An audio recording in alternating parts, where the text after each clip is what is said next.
Bienvenidos a nuestra nueva Diálogos con Sabana. Es el primero que hacemos este año.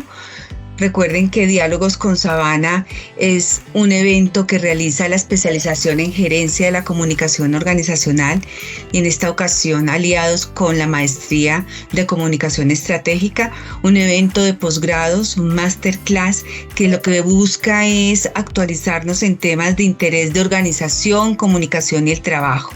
Así de que les damos la bienvenida. Nuestra metodología va a ser especial y específicamente que todos nuestros asistentes estén conectados, escuchándonos y aprendiendo precisamente de nuestra invitada. Y al final, cuando ella termine su intervención, solo al final, cuando termine su intervención, podremos hacer preguntas. ¿De qué manera podemos hacer preguntas? Pueden escribir por el chat y yo estaré muy pendiente de hacer esas preguntas y esas inquietudes, dárselas a conocer a nuestra invitada, o si lo prefieren, levantan la mano y por supuesto yo les daré entonces el turno para la pregunta respectiva. Tendremos entonces un espacio de 1 hora y 15 minutos, en este caso serían ya 1 hora y 10 minutos, porque solemos ser muy puntuales para iniciar y muy puntuales para terminar. Muy bienvenidos todos, tenemos invitados no solamente de Colombia, sino que también de Chile, a quienes agradecemos también esta asistencia y esta participación. Sin más preámbulos, entonces le doy la bienvenida a Pamela Teusch-Orvig, quien es directora ejecutiva de Bensai Consultores. Tiene 25 años de experiencia en cargos de línea directiva y de consultoría estratégica en roles de línea. Ha dirigido proyectos de desarrollo de infraestructura de países de la región, el Caribe y Medio Oriente. También ha liderado las áreas de planificación estratégica y de personas. En consultoría se ha especializado en la gestión estratégica de personas, gestión en sus procesos claves y en el análisis de la cultura para potenciar la experiencia del trabajador. Es partner para Datan de Happiness Index, plataforma que permite medir compromiso y felicidad en el trabajo mediante la neurociencia. Es ingeniero comercial y tiene un MBA. Es muy importante tener en cuenta que Pamela hoy va a disertar sobre un tema que nos ha llamado poderosísimamente la atención y tiene que ver con la neurociencia como una herramienta de gestión. Entonces, sin más comentarios al respecto, Pamela en este momento se encuentra ella en Santiago de Chile. Tenemos 1 hora de diferencia, nosotros 1 hora menos que en Chile. Agradecida, Pamela, por tu tiempo y aquí estamos entonces para escucharte. Muchas gracias. Muchas gracias, Diana. Muchas gracias por esa tremenda presentación. Y perdóname por ponértela difícil con mis apellidos. Tampoco te la hice más fácil con el nombre de la empresa. Así es que bueno, aquí estamos. Muchísimas gracias por esta invitación, por la oportunidad de poder compartir no solamente mi experiencia, sino que toda nuestra experiencia de la consultora y de nuestro partner, como decías tú, de Happiness Index. Así es que, sin más, voy compartiendo mi pantalla. Feliz de que me vayan anotando las preguntas, me hagan todas las preguntas que quieran y vamos a tratar de cumplir el tiempo y cumplir también esas expectativas. Ya, voy a compartir entonces mi pantalla. No sé si alguien me puede confirmar que se ve. Sí, yo haré precisamente, Pamelita, para que no estén prendiendo el micrófono, yo estaré muy pendiente de ti, cualquier cosa, yo entonces te estaré dando a conocer. En este momento se ve muy bien la cámara y te ves también tú muy bien, muchas gracias. Ya, perfecto. Entonces, hoy día vamos a hablar de la neurociencia como herramienta de gestión. Entonces, ¿cómo nos puede ayudar la neurociencia en el día a día en la gestión de nuestras organizaciones? Pero antes de eso, yo quiero mostrarles algunas cifras. Me gustaría que ustedes, y deben ser cifras que ustedes ya conocen, pero en el fondo vamos a empezar a compartir de qué estamos hablando. Y les comparto esta imagen de un iceberg, donde clásicamente, y todos lo han visto en más de un ejemplo por ahí, vemos naturalmente la punta del iceberg y sumergido en el agua mucho más, ¿verdad? Está en realidad el grueso del iceberg está debajo del agua. Y lo que nos está pasando hoy día en las organizaciones es que hemos visto fenómenos que nos han removido, que nos han golpeado, que nos han invitado a necesariamente hacer cambios. Y dentro de esos fenómenos, especialmente después de la pandemia, tenemos, por ejemplo, la gran renuncia. La gran renuncia es un fenómeno que se dio en Estados Unidos justamente después de la pandemia, donde renunciaron 12 millones de personas solamente en 3 meses. Es decir, 4 millones de personas al mes en un periodo de 3 meses. Es brutal, o sea, es una cosa que nunca antes se había visto. También hoy día estamos viendo la renuncia silenciosa. Me imagino que ustedes han escuchado lo que es la renuncia silenciosa. Es esta actitud, este estado de los trabajadores en que están totalmente descomprometidos, desvinculados emocionalmente con la organización y haciendo el mínimo de lo que tienen que hacer, incluso menos de lo que tienen que hacer de acuerdo a sus responsabilidades o por lo que fueron contratados por esa organización. Entonces están con los brazos caídos también, como se dice. Y esta renuncia silenciosa es un fenómeno que se ha dado en el último tiempo y que hoy día se estima que el 59%, ojo, el 59% de los trabajadores a nivel global han renunciado silenciosamente. En Europa, incluso este fenómeno es mayor. 79% de los trabajadores han renunciado silenciosamente. Es decir, a nivel global, 6 de cada 10 trabajadores renunciaron silenciosamente y a nivel europeo, 8 de cada 10. Es enorme. Y esto en términos financieros significa que tiene un impacto de 8,8 billones de dólares. ¿Qué otra cifra tenemos por acá? Bueno, también hemos visto que la rotación ha aumentado, el ausentismo ha aumentado y el costo también de, por ejemplo, de salud, de asistencia sanitaria, también ha ido aumentando con el tiempo debido a las licencias médicas o los permisos por enfermedad. Hoy día también tenemos la nueva pandemia, como se le dice, que es la pandemia de salud mental, donde existen actualmente 12.000 millones de días perdidos por efecto de alguna enfermedad de salud mental. Entonces estos números realmente son una alerta, una alarma, pero es la punta del iceberg. Y es la punta del iceberg porque es lo que podemos ver. Pero ¿qué es lo que hay debajo? ¿Qué es lo que esconde estos fenómenos que estamos viendo? ¿A qué se deben? Tenemos que indagar un poco más para ver qué realmente está pasando en las organizaciones. Y por eso la invitación es a cambiar un poco la mirada y a cambiar también un poco el instrumento de cómo estamos mirando al interior de las organizaciones. Tenemos que, al igual que aquí dice la imagen, muestra la imagen, unos anteojos, ¿verdad? A medida que van pasando los años, tenemos que lamentablemente ir actualizando los anteojos para que nos sigan sirviendo para mirar lo que tenemos que mirar, lo que es importante y poder tomar acciones oportunas. Tenemos que utilizar entonces un instrumento adecuado para mirar, para indagar, para bucear debajo del agua y ver todo esto que está debajo de la mayor parte del iceberg, ¿verdad? Entonces, la invitación es esa, es a utilizar el instrumento correcto.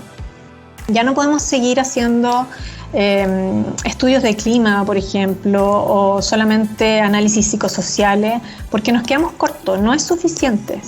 Tenemos que entonces no solamente cambiar la mirada, cambiar el instrumento, elegir el adecuado, sino que también ampliar la mirada. No podemos seguir viendo lo que siempre hemos estado mirando en todos estos años, porque el escenario cambió. Entonces tenemos que ampliar ese horizonte, mirar ahí debajo de la cortina e indagar un poco más profundo, para poder descubrir realmente qué es lo que está pasando en las organizaciones. Y por eso yo los quiero invitar a conocer cuál es la metodología que nosotros estamos utilizando para conocer mejor qué es lo que está pasando en las organizaciones, qué es lo que está pasando con las personas, con los trabajadores, con las culturas, qué está pasando con los liderazgos. Y para eso nosotros, como decía Diana, somos partner para Latinoamérica de esta herramienta que se llama The Happiness Index, que es una herramienta británica que se creó hace más de 10 años y que mide compromiso y felicidad en el trabajo. Y desde aquí ya tenemos una connotación distinta. No solamente se mide compromiso, que es una herramienta fantástica que aporta mucho a la gestión, compromiso o engagement, ¿verdad? Sino que también se mide felicidad. Entonces ya es una mirada mucho más integral de la persona.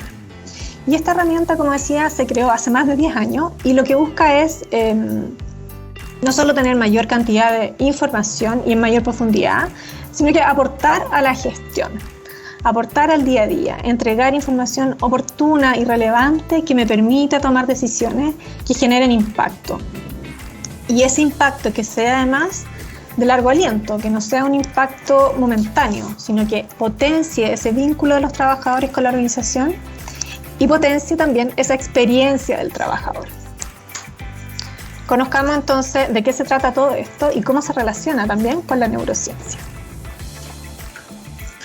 Lo primero, como les decía, es que nosotros estamos mirando qué es lo que pasa con el compromiso y con la felicidad de los trabajadores. Y cuando hablamos de compromiso y felicidad, hablamos que por mucho tiempo las organizaciones se han focalizado en el compromiso y el compromiso es realmente importante medirlo, el engagement es vital. ¿Y por qué es vital y por qué aporta tanto a la gestión? Porque el engagement lo que hace es medir lo que piensan las personas, está dirigido hacia el cerebro, hacia la mente. Y el engagement tiene que dar lo que aporta, digamos, a la gestión es propósito y claridad. El engagement lo que hace es proporcionar dirección a los trabajadores, hacia dónde dirigirse. Pero el engagement por sí solo no es suficiente. ¿Por qué no es suficiente? Porque deja de lado todo el mundo emocional. Y esto es lo que nosotros llamamos felicidad. Las emociones y los sentimientos tienen que estar presentes en el análisis. Yo creo que si hay una lección que nos quedó clara de la pandemia es que las emociones no se pueden seguir dejando de lado. Las emociones nos acompañan en todo momento, no las podemos dejar en la casa. Y más aún, son las emociones las que nos aportan energía, las que nos movilizan. ¿Y las que nos movilizan hacia dónde? Hacia esa dirección, ese propósito que nos da el compromiso. Entonces esto es como un auto. El GPS es el que nos da, está relacionado con el engagement, es el que nos da dirección, nos va a indicar hacia dónde ir, por dónde ir, etc. Pero no sacamos nada con tener esa dirección, ese norte, si no tenemos combustible. El auto no se va a mover ni un milímetro. Y para eso entonces necesitamos esas emociones y medir también felicidad. ¿Para qué? Para que podamos entender de dónde sacar esa energía necesaria que nos movilice hacia esa dirección. Entonces, estos son los dos indicadores principales que necesitamos medir para tener una visión mucho más completa en las organizaciones. ¿Ok? Entonces, dirigirnos hacia y medir lo que piensan los trabajadores, pero también lo que sienten los trabajadores. En conjunto, entonces, vamos a tener la visión completa y no parcial. ¿Ok? ¿Cómo hacemos esto? Y aquí entra el tema de nuestra charla hoy. Lo hacemos a través de la neurociencia. ¿Y por qué a través de la neurociencia? Porque la neurociencia nos permite entender cómo se sienten los trabajadores y cómo piensan los trabajadores. Y nos permite asociarlo a su comportamiento y entender mejor cómo linkear ese sentir y ese pensar con las conductas. Esa es la rama de la neurociencia que vamos nosotros a aplicar y la vamos a aplicar al trabajo, al mundo laboral. ¿Ok? Ahora, esto no significa que vamos a estar conectados a electrodos como muchas personas me han preguntado. Esto significa que vamos a hacer un estudio donde los trabajadores se van a sentar en una sala y le vamos a aplicar distintos electrodos en su cabeza y los vamos a tener ahí 1 hora para ver cómo evoluciona esto. No, por supuesto que no, afortunadamente no. Y afortunadamente no, porque hoy día existen muchísimos estudios e investigaciones más sumado a toda la data que nosotros tenemos y que hemos recopilado a lo largo de estos 10 años para poder entender mucho mejor cómo se comporta el cerebro, las distintas áreas y poder sacar conclusiones y entender cómo lo podemos aplicar al mundo del trabajo. Entonces esto lo hacemos usando sí, por supuesto, mucha tecnología, usando muchas investigaciones que están disponibles y utilizando también toda la data que nosotros hemos recopilado. Entonces, esto también, al decirles que incorporamos investigaciones y data, significa que esto es muy dinámico. No es un instrumento que está estático, congelado en el tiempo y que eso fue y nunca más lo cambiamos. Esto va incorporando las nuevas investigaciones, va incorporando la nueva data que recopilamos y se va ajustando y modificando también en el tiempo, porque los escenarios van cambiando. Y así como actualizamos los lentes, los anteojos para ir viendo mejor a medida que van pasando los años, esto es lo mismo. Tenemos que ir actualizando nuestro instrumento de medición, nuestra herramienta. ¿Para qué? Para poder tener datos, información que sea confiable y que nos permita tomar decisiones en forma oportuna. Tomar decisiones además que impacten, como digo, que impacten y que sirvan para la gestión. No sacamos nada con tomar decisiones que van a generar un impacto parcial, un impacto momentáneo, como por ejemplo una fiesta de fin de año o una celebración X. Eso va a tener, claro, la gente por supuesto que lo agradece y también forma parte de esto, pero no es la única medida que tenemos que tener. Necesitamos ir a lo profundo, a lo que impacta, a lo real, a lo que verdaderamente le importa a los trabajadores.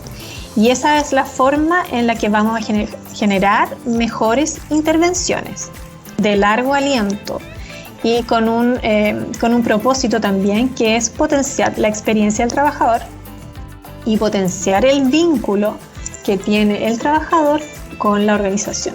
Fidelicemos ese talento.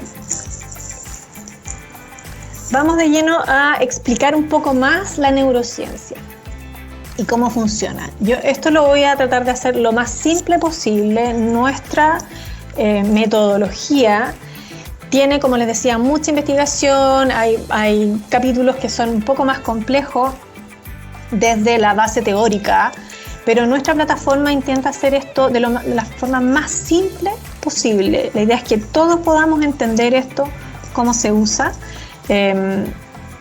para poder aplicarlo, como digo, en el día a día en la gestión.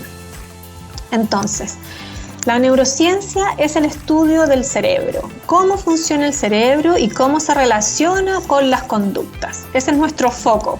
Esa es el ala de la neurociencia que nosotros queremos aplicar acá. ¿Y cómo funciona esto? Básicamente el cerebro tiene 4 grandes áreas. El área basal o reptiliana, el área límbica o mamífera, el córtex humano y finalmente el prefrontal y córtex. Cada una de estas áreas corresponden a la secuencia evolutiva del cerebro. Cada una de estas áreas tiene que ver con las etapas de evolución del cerebro humano. El más básico, como su nombre lo indica, es el basal, o reptiliano, o instintivo. ¿Por qué se llama así? Y la imagen que quiero que ustedes conserven para ir asociando con estos conceptos es la de precisamente un reptil, un cocodrilo.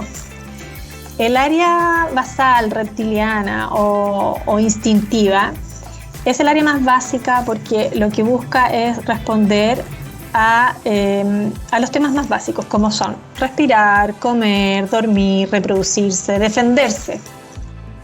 Que mi corazón tenga el funcionamiento adecuado, que pueda respirar, ¿verdad?, etcétera. Y que también yo pueda defenderme si hay alguna alerta, alguna amenaza en el medio ambiente, que me pueda defender a tiempo. Entonces, el área instintiva es un área muy básica, muy automática, muy rápida, y que genera, como decía, reacciones inmediatas ante estímulos del medio ambiente. ¿Ok? El cerebro luego fue evolucionando. Y bueno, el cocodrilo, como ustedes saben, no es domesticable. El cocodrilo simplemente come, duerme, se reproduce y ataca, y se defiende del medio ambiente. Y no aprende tampoco del medio en términos de juntarse con otros cocodrilos, en fin. El cerebro entonces evolucionó a la siguiente etapa, que fue la etapa mamífera o etapa emocional. Y esta etapa emocional ¿En qué se traduce? En que los seres humanos se dieron cuenta de que agrupándose con otros seres humanos iban a tener mayores posibilidades de prosperar, de defenderse, de trabajar mejor en equipo, de especializarse, de sobrevivir, de tener más armonía, etcétera, etcétera. Y ahí nació entonces esta segunda etapa de evolución del cerebro, que es más emocional y que se basa en esta conexión con otros seres vivos, con otros, en este caso con otras personas, ¿ya? Luego, posteriormente, se desarrolló el córtex. Y el córtex, o humano, o el área racional, está alrededor del cerebro, la parte más externa del cerebro. Y el córtex nos diferencia de todos los otros seres vivos porque es mucho más desarrollado y porque nos permite pensar. Y esta zona del cerebro también es distintiva porque es mucho más lenta que las otras dos.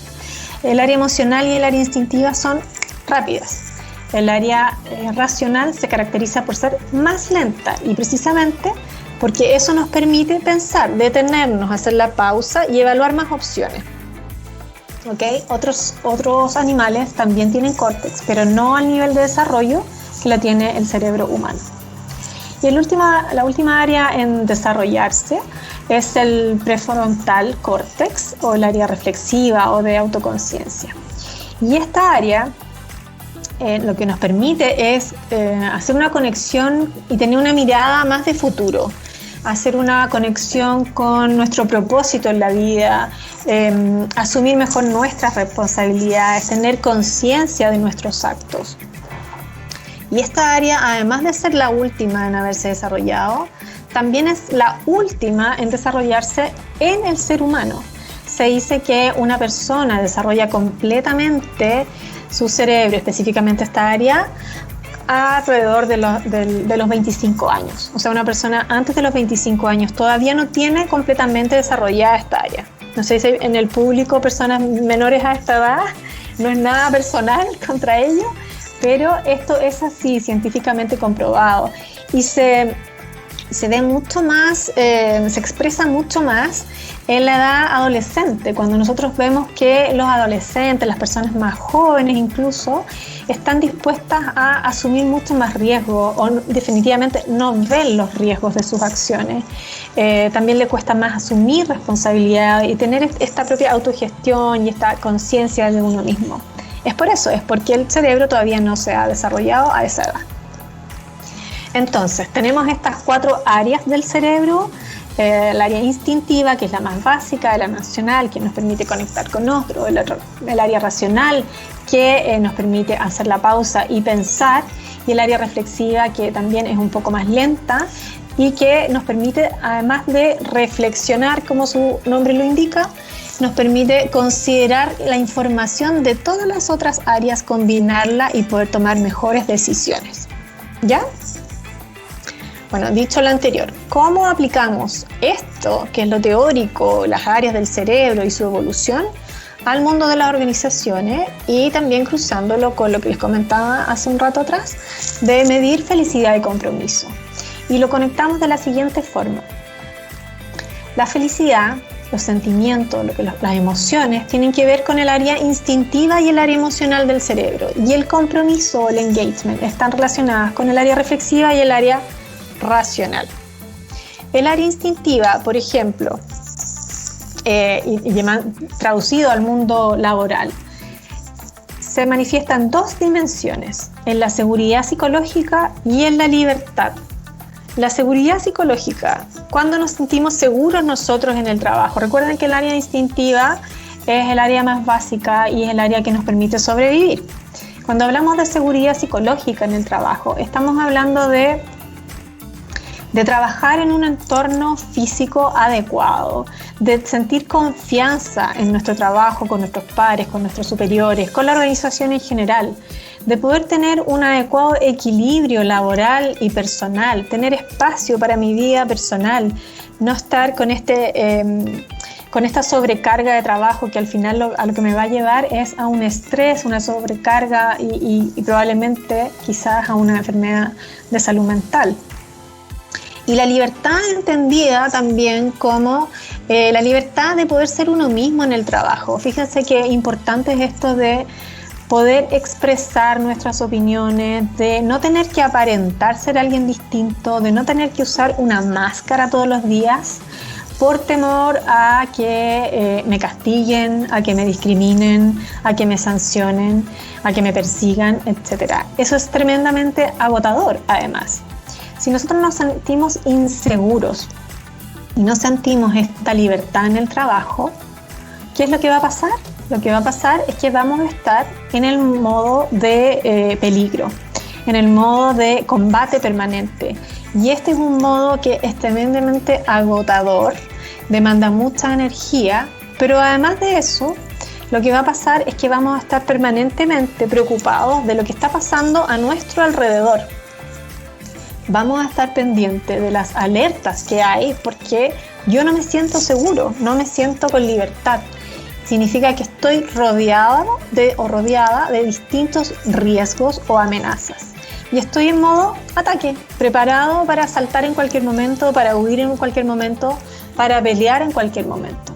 Y si estoy en ese modo, significa que yo no tengo espacio en mi cerebro para las siguientes etapas. No tengo espacio para hacer vínculos con otros, no tengo espacio para conectarme con la organización, con su propósito, no tengo espacio para ser productivo en el trabajo, no tengo espacio para ser innovador o creativo. Estoy en modo combate, alerta máxima. Entonces por eso que es tan importante poder dar, y como punto de base diría yo, poder garantizar la seguridad psicológica y la libertad en el trabajo. Como punto 1, la base de la pirámide. El segundo escalón, nos vamos al área emocional.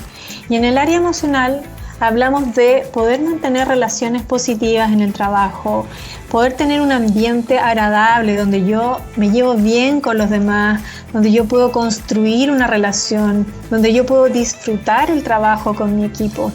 Y además donde me siento valorado, donde siento que mi trabajo es reconocido, donde siento que yo aporto, donde siento que mis opiniones son escuchadas y valoradas.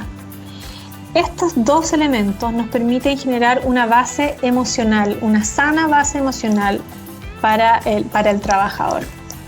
Y también nos permiten generar comunidad, generar empatía, generar trabajo en equipo.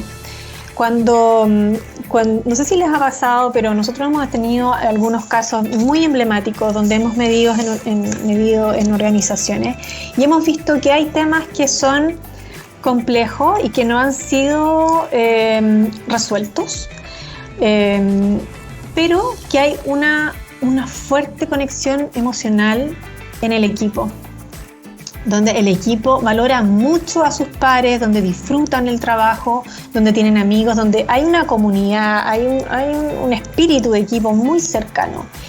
Y esa situación, ese tipo de nexo de conexión, ha permitido que otros temas, siendo importantes, puedan ser compensados.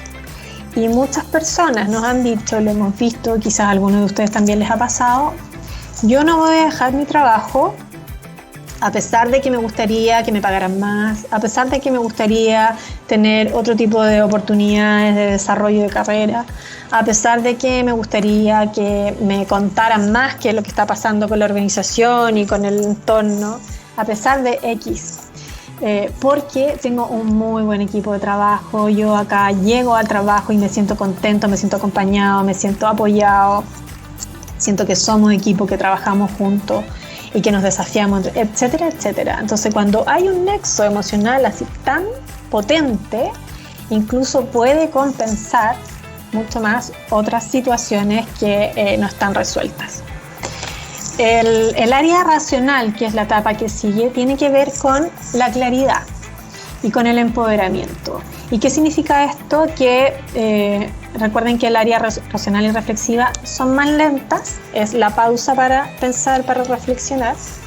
Y el área racional tiene que ver con la claridad y con el empoderamiento. ¿Y la claridad y el empoderamiento a qué se refieren? Se refieren a entender qué es lo que se espera de mi trabajo. tener claridad total. Esto es lo que, para lo cual yo fui contratado. Y en esto impacta mi aporte, mi rol en el éxito de la organización. ¿Cuál es mi granito de arena? Saber en qué es lo que aporto yo también es importante. Y el empoderamiento tiene que ver con entender que yo puedo tomar decisiones en mi trabajo, puedo gestionar mi carga de trabajo y también tengo todos los elementos, herramientas, sistemas disponibles para yo poder tener éxito en mi trabajo. Eso es lo que tiene que ver con el área racional. Y el área reflexiva, para terminar, es el área que nos conecta más con el futuro, nos conecta más con el sentido y propósito de la organización, con este propósito compartido que a mí me inspira y que me permite comprometerme con ese propósito, que me permite a mí dar un poco más de lo que incluso está estipulado en mi contrato de trabajo. Y también es el área reflexiva con esta mirada de futuro, es el área donde yo necesito desarrollarme. Nosotros como seres humanos, nuestra historia lo demuestra y el día a día también, evolucionamos permanentemente. Están nuestros genes, necesitamos crecer y ese desarrollo también se tiene que dar en la organización. Entonces necesito tener oportunidades de aprendizaje, necesito tener oportunidades de hacer carrera al interior de la organización y necesito también sentirme desafiado, porque esa es otra forma de yo poder crecer y aprender. Entonces, ¿cómo se traduce la neurociencia al mundo del trabajo? Se traduce con esta estructura donde la felicidad tiene que ver con el área instintiva y el área emocional del cerebro, específicamente con la seguridad psicológica, la libertad en el trabajo, las relaciones y el reconocimiento. Y esto es lo que sienten las personas, las emociones, las que nos da energía. Y el compromiso, que tiene que ver con el área reflexiva y racional del cerebro, con el sentido y propósito, con el desarrollo, con la claridad, con el empoderamiento. Y esto tiene que ver con lo que piensan las personas, lo que nos da una dirección, un norte, un propósito. ¿Ok? Esto es lo que nosotros medimos y a través de esto entonces podemos entender mucho mejor lo que sienten las personas, lo que piensan las personas y por qué y cómo se comportan las personas. ¿Cómo llevamos toda esta información a un panel de control? Porque acá lo que estamos viendo es que tenemos distintas herramientas para poder medir. Nosotros en la plataforma de Happiness Index lo que buscamos es medir la experiencia del trabajador a través de distintos instrumentos para poder medir todo el ciclo de vida de un trabajador, desde que ingresa a la organización hasta que se va. Porque el ciclo de vida de un trabajador tiene, por supuesto, distintas etapas, tiene altos y bajos. Tampoco podemos pretender que esté siempre en el alto, en la cima, ¿verdad?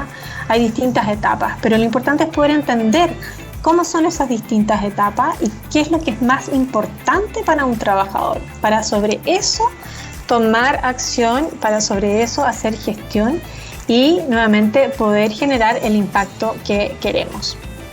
Entonces, ¿qué tipo de información puedo obtener a través de este tipo de mediciones? Estos son ejemplos que en el fondo es como para graficar los paneles y cómo vamos a través de estos paneles de control ir aplicándolo en el día a día.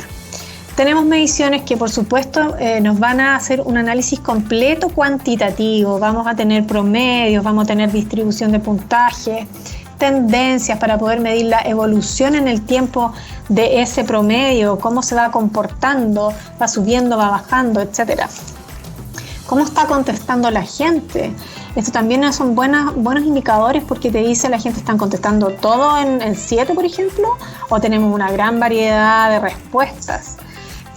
¿Cómo va evolucionando este promedio en el tiempo? ¿Cuál es la tendencia? ¿Voy subiendo, voy bajando, voy al alza, voy a la baja? En fin, un poco más de feedback, ¿verdad? Por supuesto que tenemos información sobre todos los factores que estamos midiendo, sobre todos los factores, cada uno de los factores que estamos midiendo, cada una de las preguntas con su promedio, ¿verdad? Y por supuesto también con su desviación estándar. ¿Por qué? Porque, y aquí cuando hablo de estadística, hablo también de esto, porque los promedios ocultan muchísima información. Un promedio alto no necesariamente significa que es bueno. Tenemos que también hacer un análisis un poquito más profundo y ver cómo es esa desviación estándar para poder entender cómo está ese promedio, si realmente es bueno o es malo. Por ejemplo, una nota sobre 7 en una escala del 1 al 10 se considera que es bueno. 7,4, si yo lo veo como un dato aislado, podría decir que es bueno, me fue bien en este tema. Pero si yo veo la desviación estándar, voy a ver que es una desviación estándar alta. Y eso habla de la consistencia en los datos. Una desviación estándar alta me dice que los datos son muy diversos. Tengo de todo tipo de datos. Tengo 1, tengo 2, tengo 3, tengo 9, tengo 10. Tengo una gran dispersión. Cuando tengo una desviación estándar baja, tengo los datos concentrados alrededor del promedio. Por ejemplo, en este caso, este 7,6 es una buena nota y además una buena desviación estándar. Significa que los datos, la gente está contestando en el promedio o cerca del promedio. Entonces acá yo puedo decir, ya, acá tengo una fortaleza y tengo que cuidarla, tengo que potenciarla. Acá tengo que preocuparme de qué está pasando en realidad, tengo que hacer foco, tengo que ver más y yo puedo hacer un zoom en este aspecto en particular y desplegar todo el análisis particular de ese factor. Qué es lo que está pasando con los mapas de calor, con la comparación de filtros, en fin, hacer un análisis mucho más profundo de ese factor. También tenemos, y lo revisamos por separado, cuánto es el indicador de felicidad y cuánto es el indicador de compromiso. Y es importante revisarlo por separado por lo que les comentaba al principio. Nosotros estamos evaluando qué es lo que sienten las personas y qué es lo que piensan las personas. Es muy común que el índice de felicidad esté más bajo que el de compromiso. En este caso, no, o sea, una décima de diferencia no es significativo. Acá podemos decir que está equilibrado y esto es lo que queremos lograr. Cuando logramos un equilibrio entre felicidad y compromiso y puntajes altos, lo que estamos haciendo es construir una cultura próspera, una cultura donde los trabajadores están felices y donde los colaboradores o los trabajadores están comprometidos. Y eso significa que hay crecimiento a nivel individual de los trabajadores, a nivel cultural y a nivel organizacional. Esto redunda en los resultados extraordinarios que tiene una organización, en clientes también satisfechos, en proveedores que son partners de la organización y en fin, en toda la comunidad que rodea a la organización también se ve beneficiada. Por eso hablamos de cultura próspera. En general, como les decía, las organizaciones se han focalizado en cómo piensan los trabajadores, se han focalizado en el engagement y han dejado un poco de lado los sentimientos y las emociones de las personas. Y es común que veamos acá una brecha entre felicidad y compromiso, siendo felicidad más bajo que compromiso. Vemos también, por supuesto, todo el detalle de cada uno de los factores que están asociados a compromiso y a felicidad y cuál es el benchmark que está relacionado con compromiso y con felicidad. El benchmark es el promedio a nivel global de todas las organizaciones que se miden en el mundo en más de 100 países que están utilizando esta herramienta, cuál es el promedio de todas ellas. Entonces, si ustedes ven, por ejemplo, acá, no sé si se ve bien, está un poco pequeño quizás, pero el benchmark o el promedio global de compromiso es 8 y el promedio global de felicidad es 7.6, justamente por lo que les decía. Se tiende a medir mucho más compromiso que felicidad y a gestionar, en consecuencia, más compromiso que felicidad. Otra información que aporta este tipo de mediciones es entender a nivel neurocientífico cómo es la organización. La organización es más instintiva, es emocional, es reflexiva, es racional. De acuerdo a esto, nosotros podemos identificar ciertas características que se las voy a mencionar más adelante. Pero no es lo mismo dirigirse o hacer por ejemplo, un plan comunicacional o desplegar la estrategia, el plan estratégico a una empresa emocional que a una empresa instintiva. Es totalmente distinto. Son códigos diferentes. Entonces, esta información, este gráfico de resultados, aporta muy buena información a nivel organizacional, como decía, pero también a nivel de equipos. Los líderes de equipo, los líderes de área valoran mucho este análisis porque por supuesto esto se pueden hacer filtros y yo identifico cómo es el equipo de finanzas o cómo es el equipo de marketing o cómo es el equipo de personas o cómo es el equipo de comunicación, en fin, el equipo que yo quiera analizar y me va a arrojar características de cómo es ese equipo. Si un líder conoce mejor a su equipo, va a poder entender mejor sus fortalezas, va a entender mejor qué hacer con ese equipo y qué no hacer, qué teclas presionar y cuáles no, va a entender mejor cómo comunicarse mejor con ellos, va a poder manejar mejor los conflictos, en fin, va a tener información realmente valiosa de cómo manejar mejor a su equipo, cómo sacarle también su máximo potencial. Otro tema interesante es que podemos ver, por supuesto, cómo comparar distintos resultados. Cómo comparar por distintos segmentos. Nosotros podemos hacer las segmentaciones que queramos de los grupos de análisis que queramos hacer. Los clásicos segmentos o filtros son, por ejemplo, por edad o por años de antigüedad, por género, por área, por tipo de cargo. Hemos tenido también por estado civil, por nivel de desempeño. En fin, la verdad es que ahí no hay límites, la imaginación no tiene límite y podemos definir distintos tipos de segmentos que queremos analizar para luego comparar y si es necesario poder focalizar a lo mejor en algún grupo que esté más bajo con respecto a otros y generar acciones específicas hacia esos equipos. También podemos tener, no sé si se ve bien, Diana, si tú me das un poco de feedback, quizás está muy pequeñito esto. Está pequeño, pero tu explicación no lo aclara perfectamente, entonces vamos ya. bien. Ok. Ajá. Bueno, este gráfico que está acá, esta tabla, muestra las distintas dimensiones que estábamos midiendo, que se recuerdan: reconocimiento, desarrollo, sentido, propósito, claridad, etc. Y acá algún grupo de análisis que queramos comparar. En este caso está ubicación geográfica. Y estos son mapas de calor.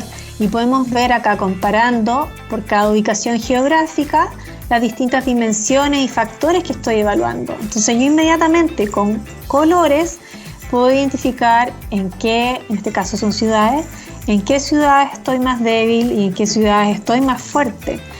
Puedo, además de comparar para levantar alertas y poder definir intervenciones específicas, puedo también definir quizás buenas prácticas que se están haciendo en algún lugar o en algún área o en algún país, por ejemplo, y replicarlas en otro, en que están más bajas.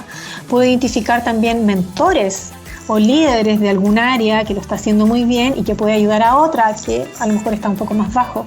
En fin, te da mucha información para poder tomar decisiones.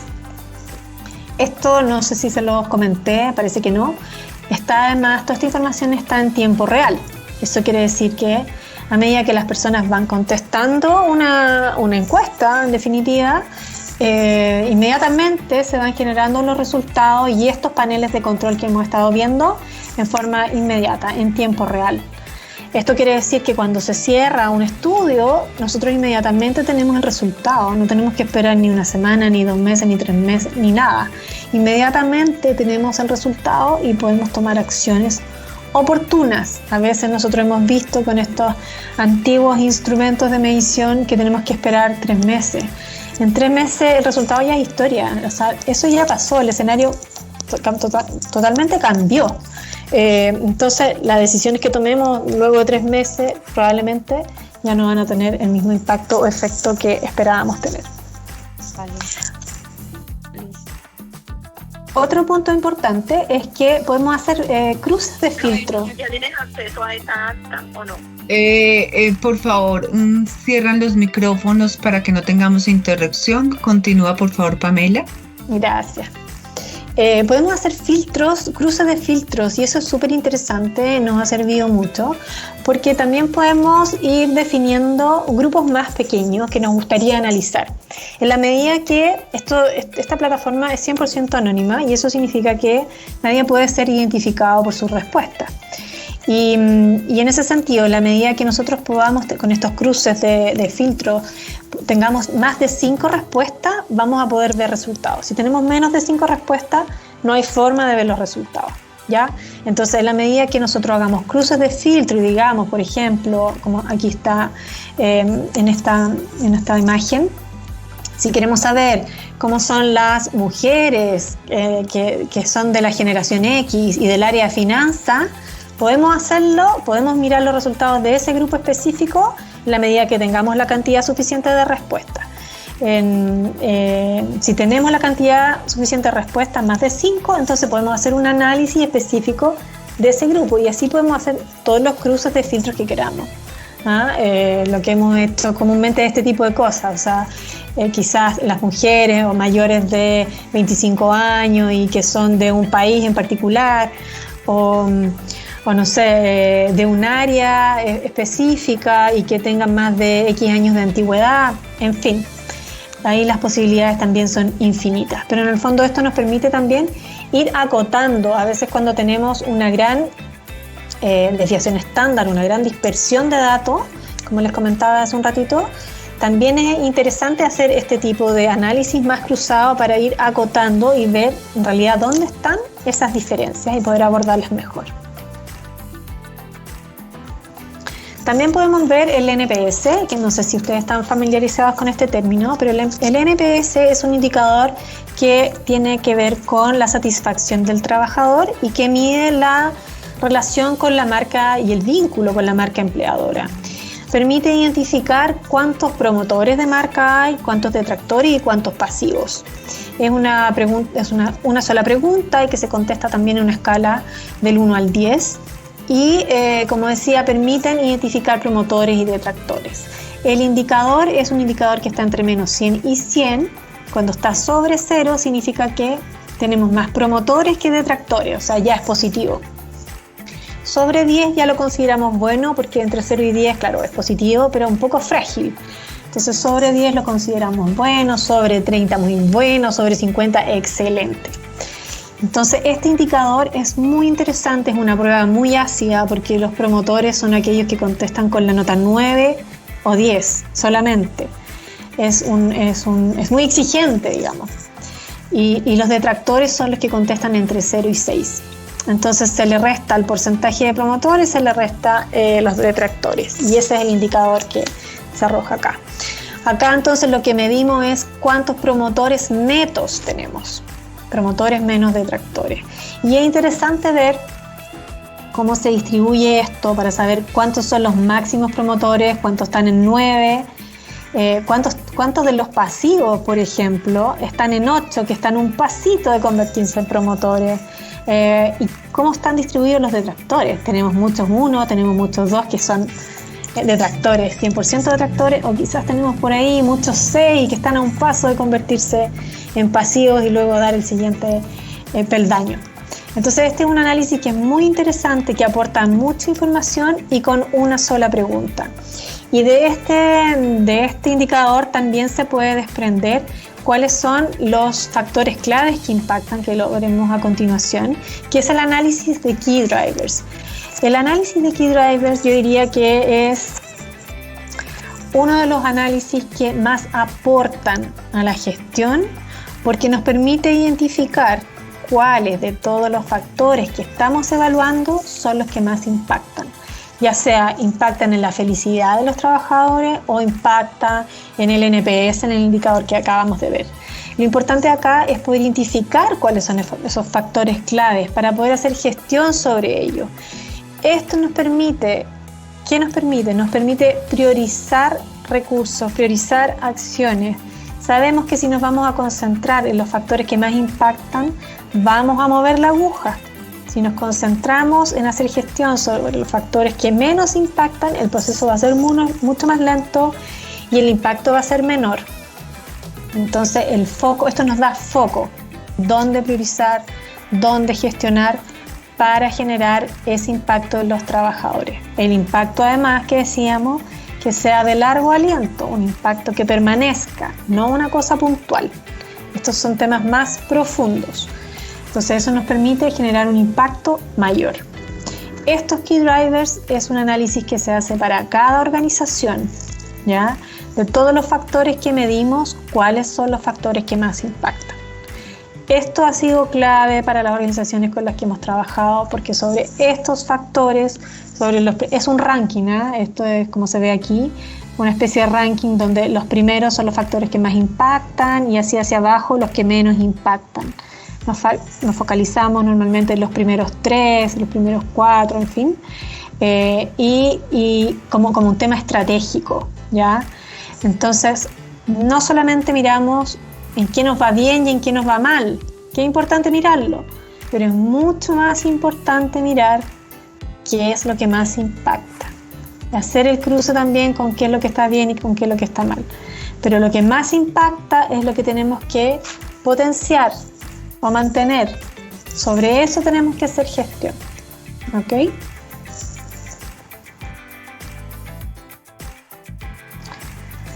Les quería mostrar también, una vez que nosotros hacemos este análisis con las organizaciones, hacemos un análisis que se llama, les comentaba, análisis cultural, que es un análisis que tiene 22 preguntas, que dura alrededor de 8 minutos en ser respondido, que tiene muchos campos para comentarios, donde podemos hacer un cruce también con inteligencia artificial de qué tipo de comentarios está dejando la gente, si son comentarios positivos, si son comentarios negativos, cuáles son los comentarios que están asociados a los key drivers para poder tomar mejores decisiones, definir mejores planes de acción, qué es lo que está diciendo las personas quizás relacionados con los temas más básicos, con los temas de seguridad psicológica, por ejemplo, y libertad.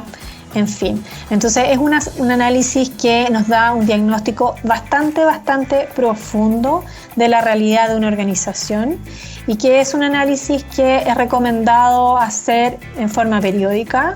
No sacamos nada con medir cada 2 años porque cada 2 años pasan muchas cosas. Quizás una vez al año es bueno partir con una medición una vez al año, pero luego poder evolucionar y hacer una medición cada 8 meses o cada 6 meses.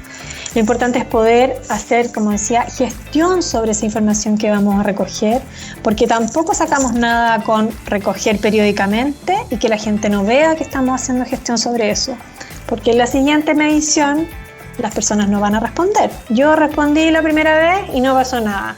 ¿Para qué me voy a esforzar en responder de nuevo? No respondo si no pasa nada.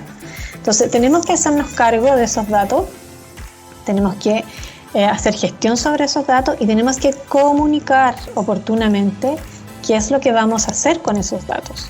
Primero, comunicar los resultados.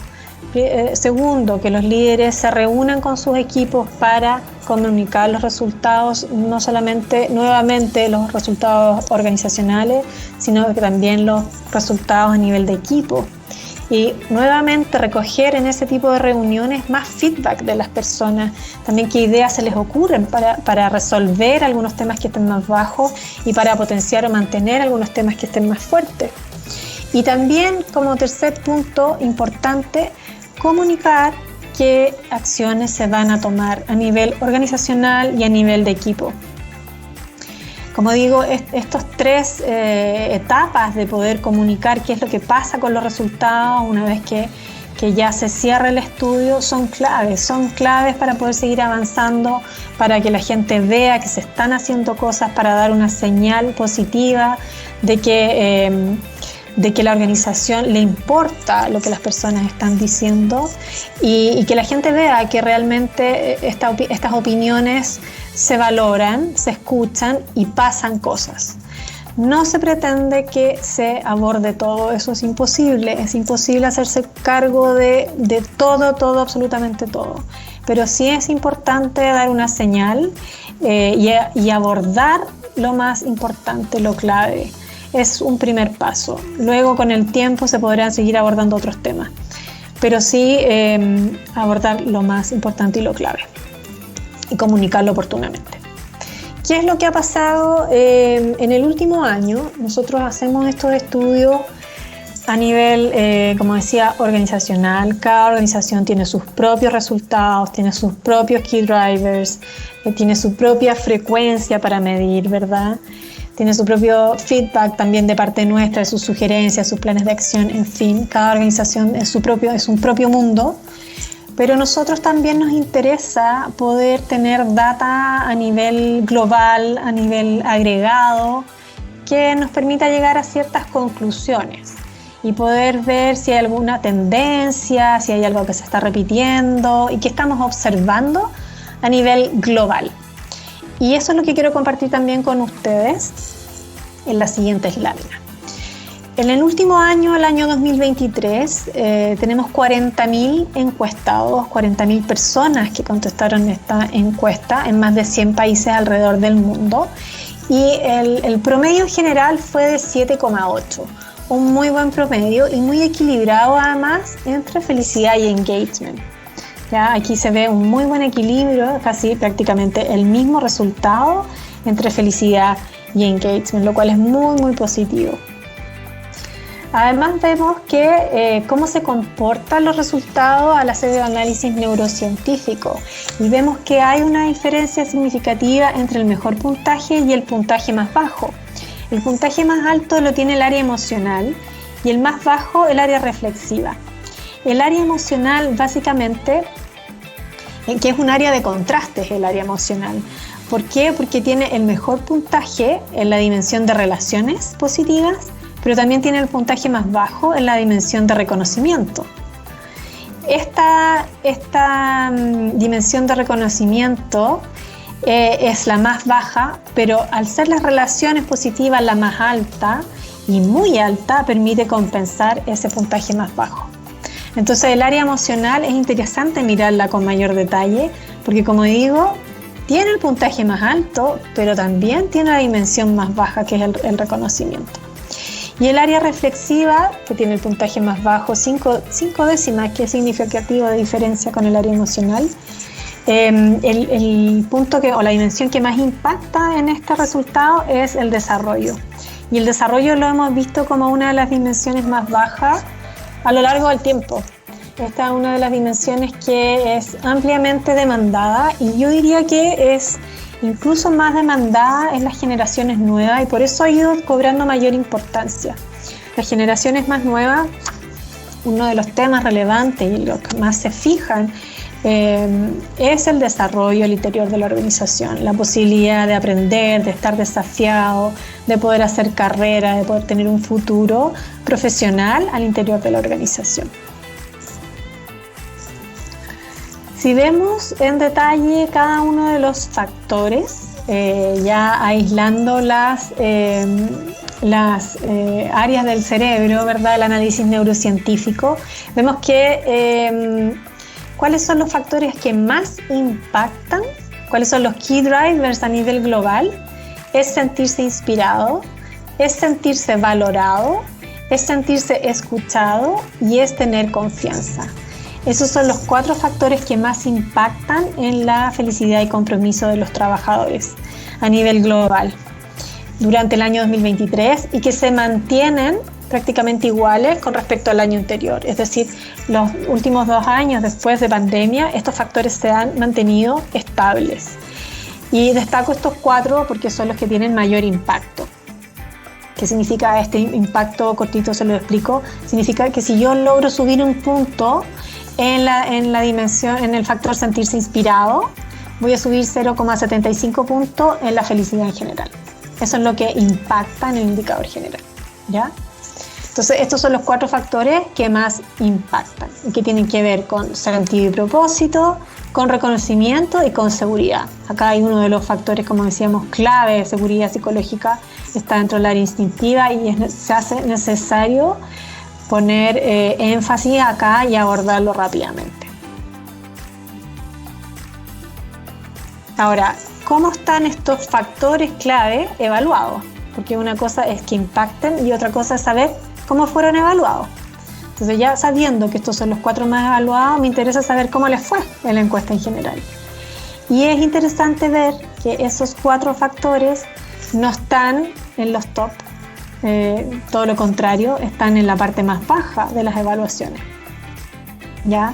Entonces, lo que hace mayor urgencia de poder hacer mayor gestión sobre estos factores con mayor rapidez, porque no están tan bien evaluados y son los que tienen mayor impacto.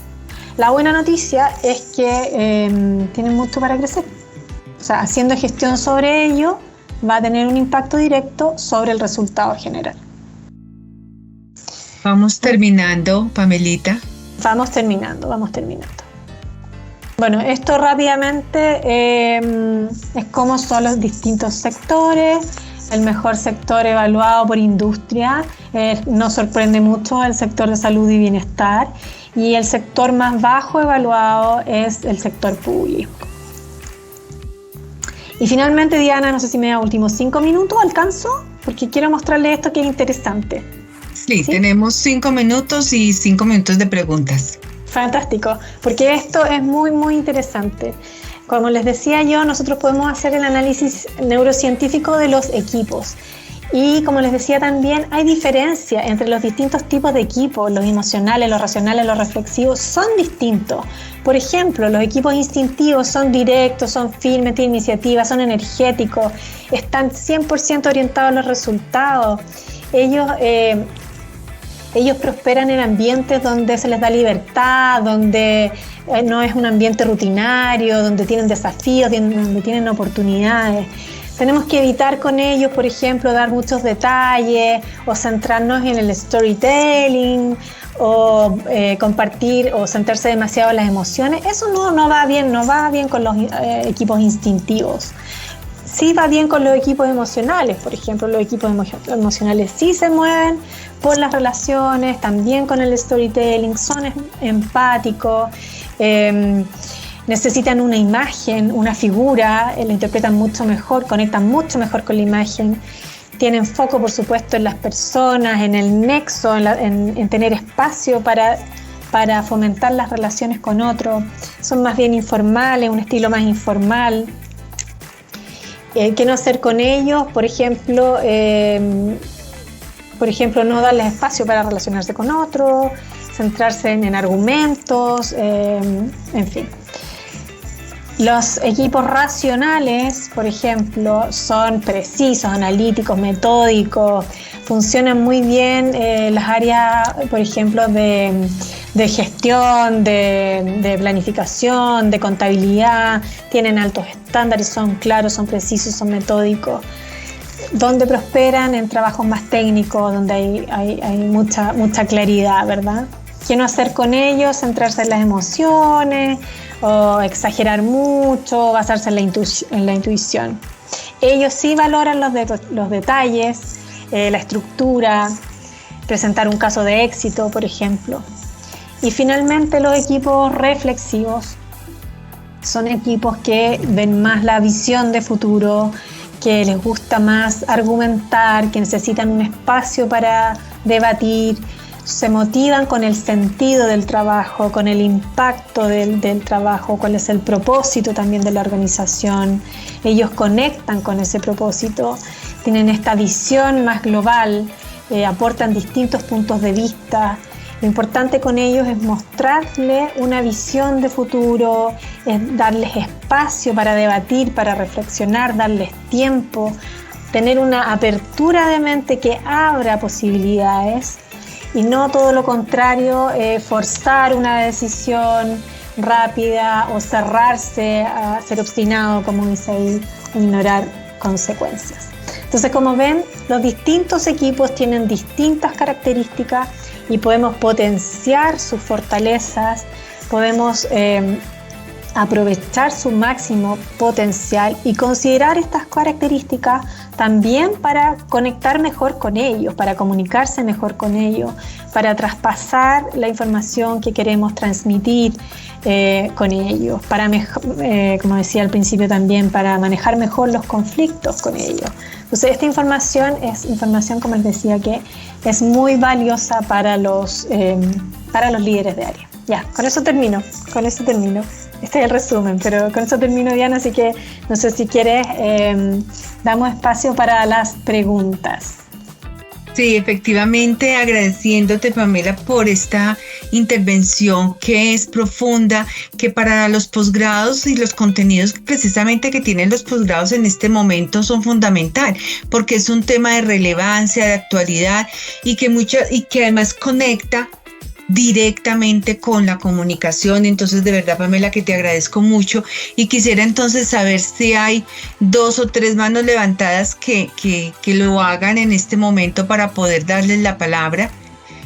Si tienen entonces preguntas para poder entonces dar la palabra. En temas de tiempo, recuerden que importantísimo, mientras resuelven las preguntas, y esto es importante, de que en el chat tenemos también para que por favor inscriban su asistencia y con la inscripción de su asistencia van a tener la certificación y van a tener la grabación de la charla. No, es una pregunta que me hacen, y es cómo nos ponemos en contacto contigo, con tu consultora, pero quisiera saber, Pamela, ¿vas a preguntar? Pamela está...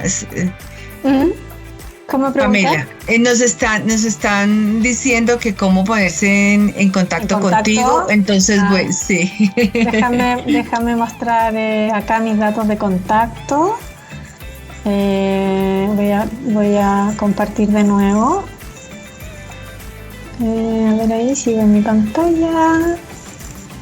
Ahí viene. ¿Ahí está? ¿Se ve? Sí, perfecto, listo, perfecto. Pero quisiera que no te quitaras de la pantalla porque no te veo yo. No sé si te ven, pero no te estoy viendo yo. Pero entonces déjala ahí para que... y entonces le vamos a dar la palabra a Fidel Aragón. Cuéntanos, ¿qué pregunta tienes? Muchas gracias, estimados colegas. Y tengo una pregunta. Siempre se ha hablado mucho respecto a la cultura y la estrategia.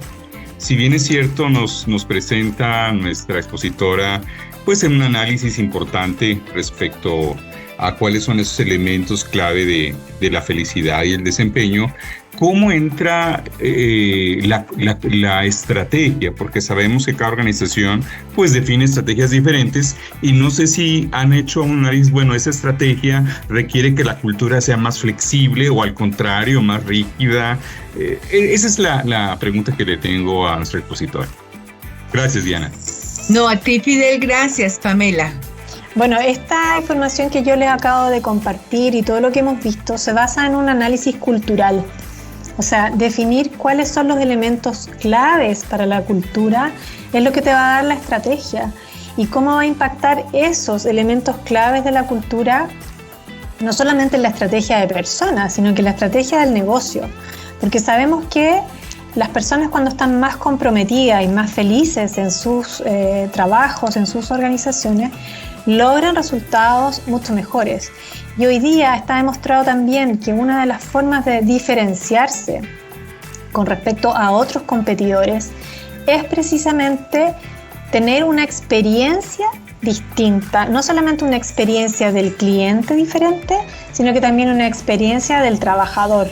Porque en la medida que el trabajador tenga una experiencia en el trabajo que sea satisfactoria, que sea sobresaliente, eso se va a traducir en una experiencia del cliente también sobresaliente. Entonces, la forma hoy día de diferenciarse, y está demostrado, y es lo que están haciendo hoy día el 90% de las empresas a nivel global, es diferenciarse por la experiencia. Entonces, esto te va a dar las claves de cómo definir esa estrategia, de cómo diferenciarse, de cómo hacer que esa experiencia sea distinta y sea sobresaliente. ¿Cuáles son las teclas que tengo que presionar para que esa experiencia realmente también se traduzca en el resultado del negocio que queremos lograr?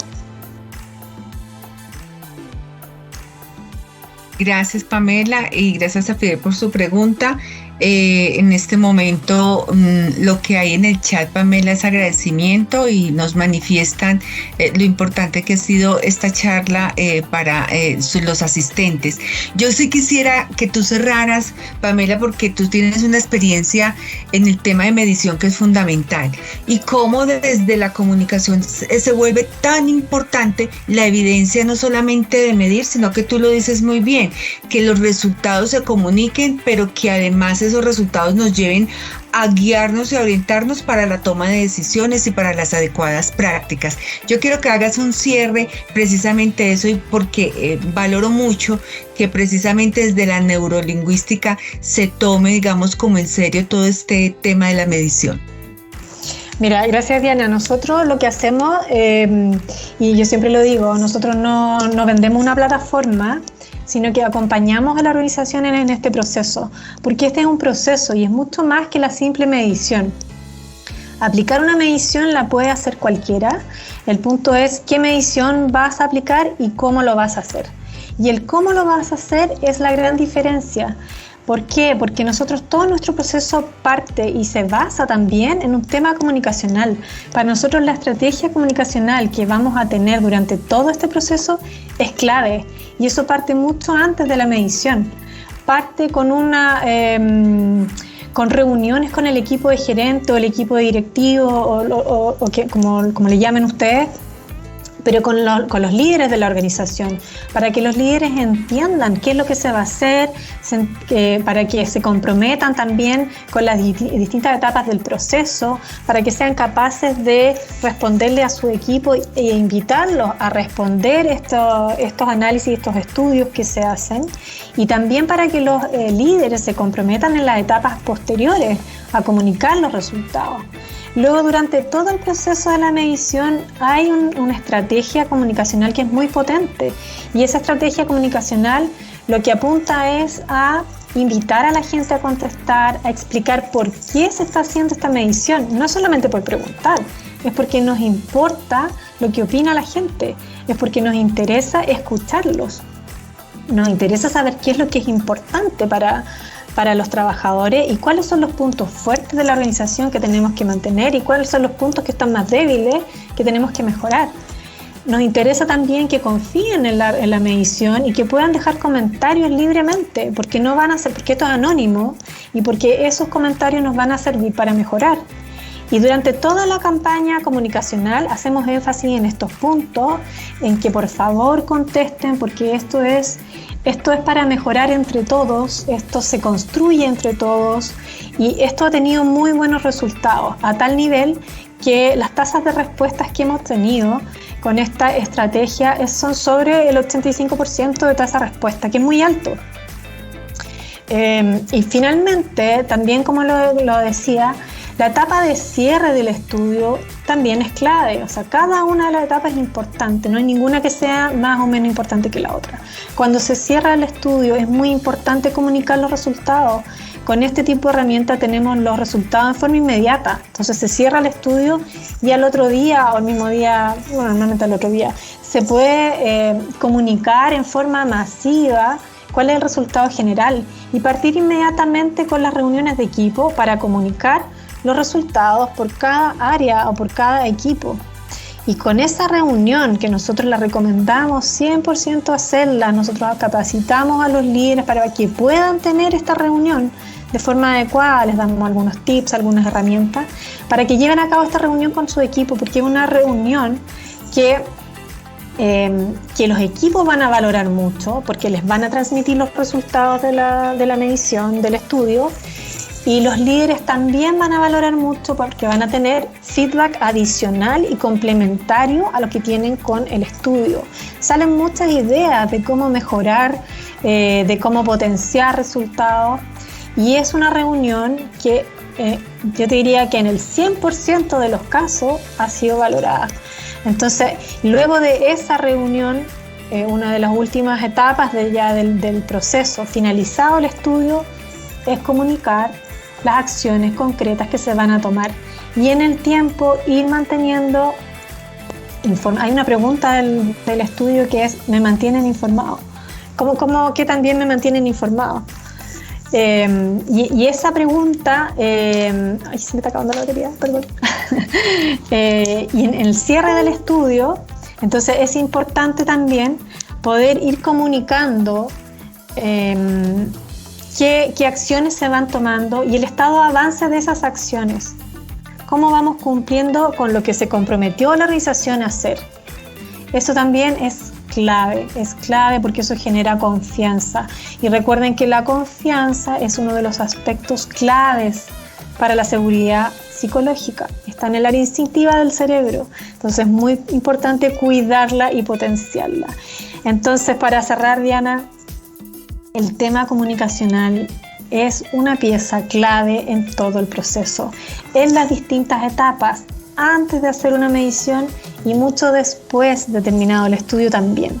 Es un proceso que requiere una estrategia, que requiere tomárselo en serio, que requiere evaluar cada una de las intervenciones que se van a hacer, porque tiene un tremendo impacto. Nosotros lo hemos visto, lo hemos vivido con nuestros clientes y los clientes lo agradecen, los equipos lo agradecen enormemente.